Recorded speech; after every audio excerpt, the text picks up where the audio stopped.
Greetings, friends. Saludos amigos.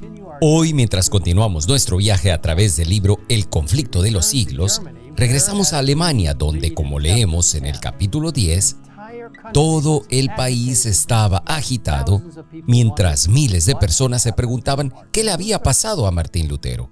Circulaban rumores descabellados y muchos creían que el reformador había sido asesinado.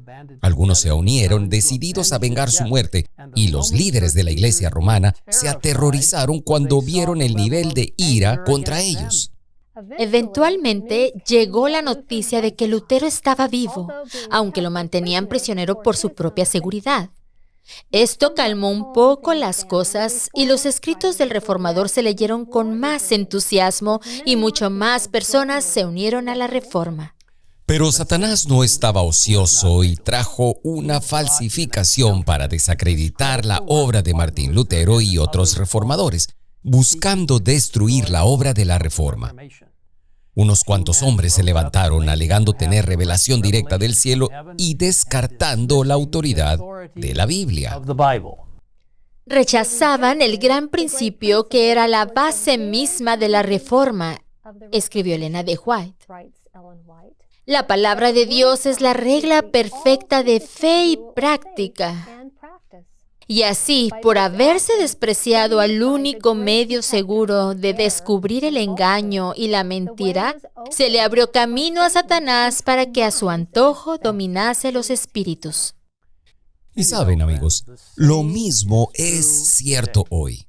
Cuando dejamos de lado la Biblia como nuestra guía inspirada para la fe y la práctica, se abre el camino para que Satanás traiga todo tipo de enseñanzas falsas.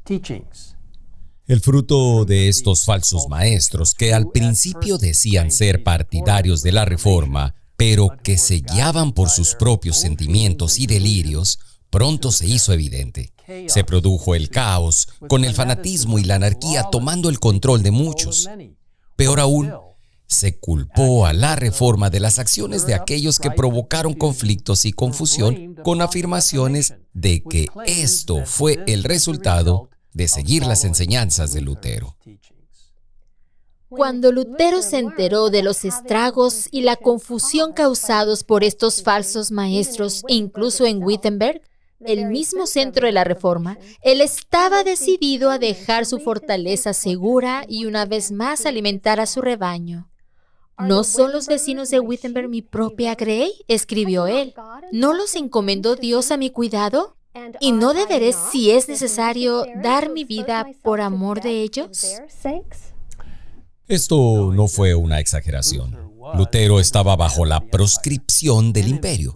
Sus enemigos tenían libertad para quitarle la vida y a sus amigos les era prohibido protegerle. Pero vio que peligraba la obra del Evangelio y en el nombre del Señor se adelantó sin miedo a combatir por la verdad. Con la Biblia, dijo, debemos rebatir y echar fuera lo que logró imponerse por medio de la fuerza.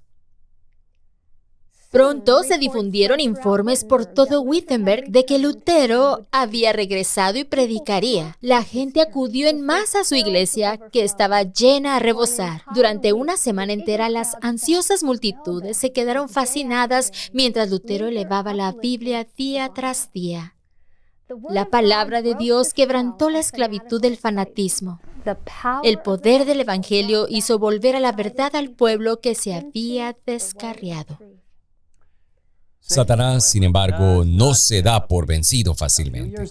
Unos años más tarde, el fanatismo volvió a estallar con una violencia aún mayor y resultados más terribles, con muchas Biblias quemadas mientras proclamaban: la letra mata, el espíritu es el que da vida.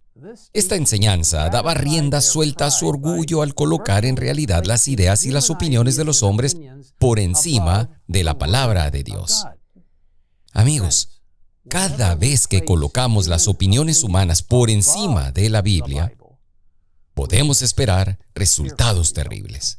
En este caso, siguiéronse las más terribles escenas de sedición y contienda, y los campos de Alemania se empaparon de sangre.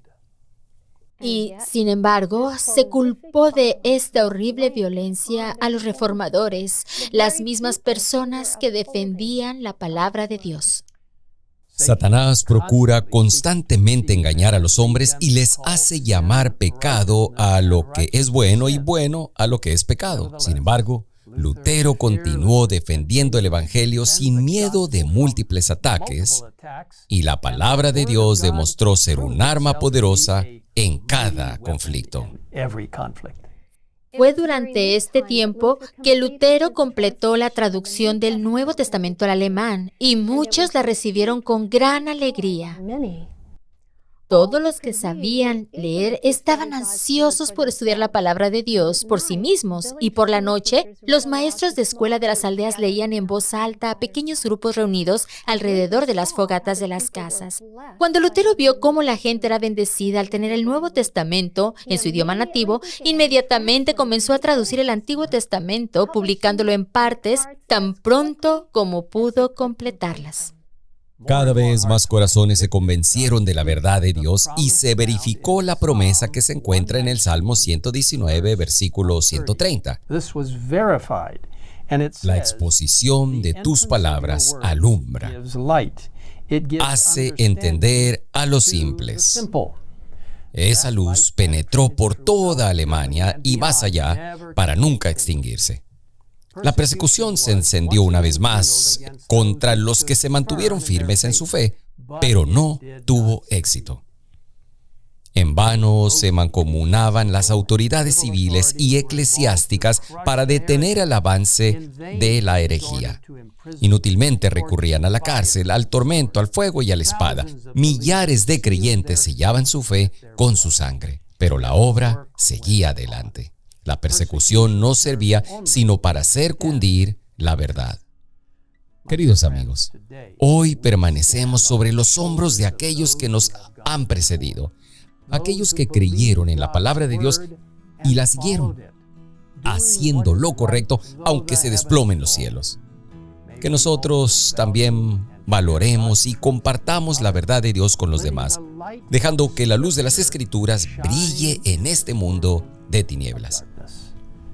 Les invito a orar conmigo ahora mismo. Padre Celestial, gracias por la palabra de Dios.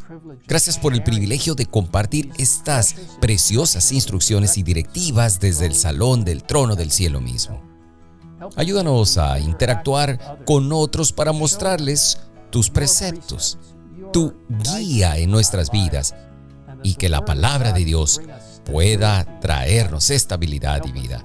Ayúdanos, Señor, a alejarnos del fanatismo de aquellos que quieran reinterpretar tu palabra, cuando en realidad pueden torcerla para decir algo exactamente opuesto. Simplemente te pedimos que nos guíes en nuestro maravilloso trabajo que nos has encomendado de compartir la clara palabra de Dios con los demás. En el nombre de Jesús te lo pedimos. Amén.